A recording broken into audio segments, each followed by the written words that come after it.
ఇలా ఎవ్వని మాట్లాడించినా రైతులను మాట్లాడితే గొడవ వైడుతున్నారు. నాశనం అయిపోయింది అన్న చెడగొట్టుకున్నాం మా చెప్పుతో మేమే కొట్టుకుంటాం ఓటులు వాళ్ళు కొంతమంది బాధపడి. ఎందుకు ఇంత మంచి కడుపుల చల్లగదల కూడా రైతులకు ఎట్లుండే, ఎంత బాగుండే, కరెంటుకు బాధ ఉండేనా, నీళ్లకు బాధ ఉండేనా, యూరియా బస్తాలు ఏ శాతం అయితే లేదా ఈ ప్రభుత్వానికి. యూరియా బస్తాలు కావాలి అంటే యాప్ పెట్టిన ఉంటాడు. దుకాణంలో లేకపోతే యాప్లకి వెళ్తాయా? ఈ దమ్ముంటే తెచ్చి దుకాణంలో పెట్టాలి గానీ ఆ యాప్లు పట్టుకొని తిరిగితే కాళ్ళకు బాబులు వస్తాయి. బస్తాలు మాత్రం దొరుకుతలేవు.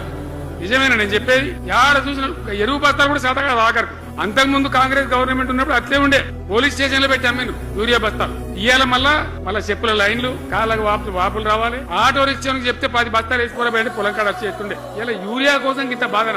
ఇది ఎంత అసమర్థమైన ప్రభుత్వం, ఎంతగాని శాతగాని ప్రభుత్వం, అన్నిటికీ బాధనే కదా. బంగారం లాగున్న రైతులు ఎంత ఆనందంగా ఉండే. వానాకాలం పంటలు పండితే తడిసిన ధాన్యం కాడికెళ్ళి కొని మొత్తం బ్రహ్మాండంగా రైతులకు డబ్బులు బ్యాంకులు వేసేది, మధ్య దళారు లేకుండా. ధాన్యం అమ్మిన డబ్బులు వచ్చేది, ఇటు రైతు బంధు పైసలు వచ్చేది. రైతులు మోతాదు లేకుండా మంచిగా పనిచేసుకున్నారు. ఏమైంది? ఎరువు అనే యాప్ రైతు బంధు కోసం ముగ్గులు చూడాలా, అది నెలకు ఎకరానికి వస్తుంది.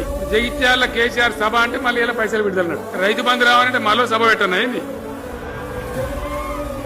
3వ కిస్తీ రావాలంటే మళ్ళీ కేసీఆర్ సభ పెట్టాలి. అంతేనా?